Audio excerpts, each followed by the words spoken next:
So last night we lost a dear member of the family.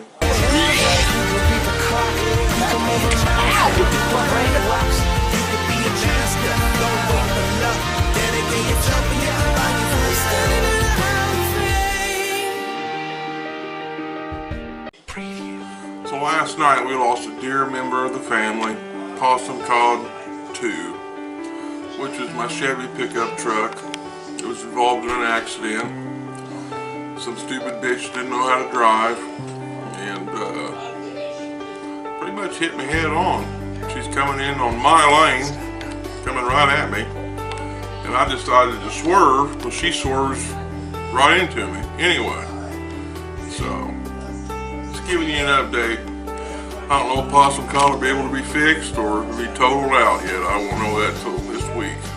So, both my arms are sore as hell. Brayden, he's alright. We're alright, but just the fact of it, you know, bullshit. So, here's some memories of Possum Cod 2. This is a clip of it that yesterday night I filmed on my iPhone.